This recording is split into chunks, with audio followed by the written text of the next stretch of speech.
আমার বাসায় আসছি কোরবানির পর এখন কোরবানিতে পাওয়া ভুঁড়ি কলজে গিলে এগুলো না খাইয়ে গেলে কি ভালো দেখাবে? হ্যালো এভরিওয়ান, আসসালামু আলাইকুম। সবাই কেমন আছেন? আমি আলহামদুলিল্লাহ ভালো আছি, ঘোরাঘুরির মধ্যেই আছি।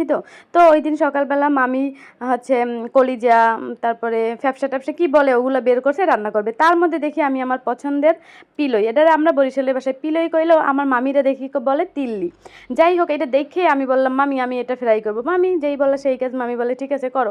আমি এটাকে সুন্দর মতো ধুইয়ে আগে হয়েছে যাইয়া একটু গরম পানি দিয়া সে ভাপ দিয়ে নিছি। তারপর উপরে একটা পাতলা আবরণ থাকে, ওইটাতে টেনে টেনে উঠেছি। আমার মামতো ভাইরে কইলাম যে ভাই একটু ভিডিও করে দাও। ও ভিডিও করে আর হাসে, বলে এগুলোও তোমার ভিডিও করতে হবে। যাই হোক, তারপরে আমি ওইটার উপরের পাতলা আবরণটা ফেলে তারপর লম্বা লম্বা করে কেটে নিয়েছি, কারণ মানে ফ্রাই করতে হইলে তো একটু লম্বা লম্বা করে কেটে নিতে হবে, আর বুনা করলে আমরা ছোট ছোট করি। যাই হোক, তারপরে আমি হচ্ছে ব্লেন্ডারের জারে আপনার টমেটো, কাঁচামরিচ আর পেঁয়াজ দিয়ে সেটা সুন্দর মতো ব্লেন্ড করে নিয়েছি।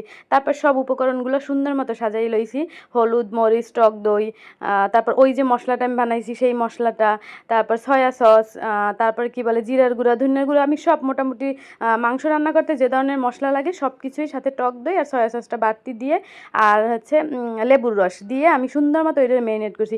বিশ্বাস করেন ভাই, এই পিলই বলেন বা তিল্লি বলেন, এইটা যদি একবার আপনি ফ্রাই করে খান তাইলে আর আপনার এটা বুনা করে খাওয়ার মতো রুচিই জাগবে না, কারণ ফ্রাইটা এত মজা হয়, ফ্রাই করে খাইতেই ভালো লাগে। আর সাথে যদি পেঁয়াজ দিয়ে বা একটু সস দিয়ে খান তাহলে তো আরও মজা লাগবে। আমি সুন্দর মতো এটারে মাখামাখি করে তারপর 20 মিনিটের জন্য রেস্টে রেখে দিয়েছিলাম। 20 মিনিট রেস্টে রাখার পর আমি 20 মিনিট পর এটা একটু বেশি করে তেল দিতে হবে, আর পাতিলটা গরম হওয়ার পর সুন্দর মতো এগুলো উল্টেই পাল্টেই ভাজিয়ে নিতে। এবার এত সুন্দর একটা স্মেল আসবে ভাই, তাতেই তো আপনার পেট ভরে যাবে। এটা দিয়ে কিন্তু গরম ভাত বেশ মজা লাগে খাইতে।